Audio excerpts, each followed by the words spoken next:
आज 15 डिसेंबर 2025 राज्य निवडणूक आयोगाच्या सूचनाप्रमाणे प्रारूप मतदार यादी प्रभागनिहाय पब्लिश यापूर्वी करण्यात आले होते आणि आज रोजी ते अंतिम प्रभागनिहाय मतदार यादी आज पब्लिश करण्यात आली। एकूण प्रारूपमध्ये 11,18,118 एवढा मतदार होते। आज फायनल मध्ये 11,18,283 एवढा या ठिकाणी मतदार असणार आहे। या महानगरपालिकेचे निवडणूक पहिल्यांदाच प्रभागनिहाय होते आहेत आणि या एकंदरीत 115 सदस्यीय महानगरपालिकेसाठी 29 प्रभागामध्ये आपण विभागलेला आहे।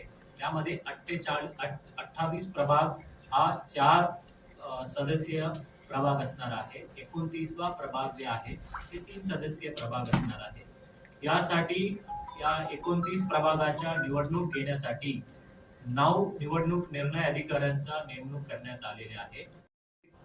किमान 3 आणि जास्तीत जास्त 4 अशा त्या ठिकाणी प्रत्येक निवडणूक निर्णय अधिकारीचा साठी प्रभाग एवढा त्या ठिकाणी असणार आहे आणि जवळपास 1398 त्या एवढं मतदान केंद्र त्या ठिकाणी संभाव्य मतदान केंद्र त्या ठिकाणी असणार आहे आणि प्रत्येक मतदान केंद्रामध्ये जवळपास 900 एवढा मतदार त्या ठिकाणी असणार आहेत आणि यासोबतच याचा मतदानाची दिवशी म्हणजे जो जानेवारी 15, 2026 हे छत्रपती संभाजीनगर महानगरपालिकेच्या सार्वत्रिक निवडणुकीसाठी मतदानाचा दिवस असणार आहे आणि लगेच दुसऱ्या दिवशी म्हणजे जानेवारी 16, 2026 रोजी मतमोजणी या महानगरपालिकेच्या निवडणुकीसाठी होणार।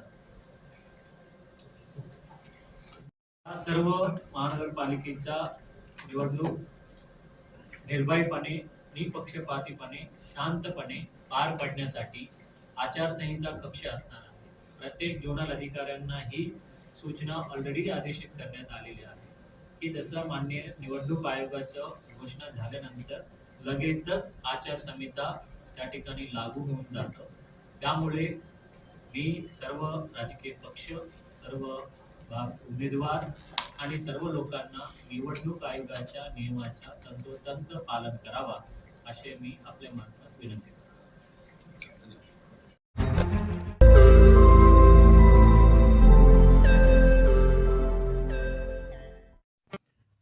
रोज नई खबरों को देखने के लिए हमारे औरंगाबाद समाचार चैनल को सब्सक्राइब कीजिए और नोटिफिकेशन पाने के लिए हमारे बेल आइकन को दबाइए ताकि हर खबर की नोटिफिकेशन आपको मिलती रहे।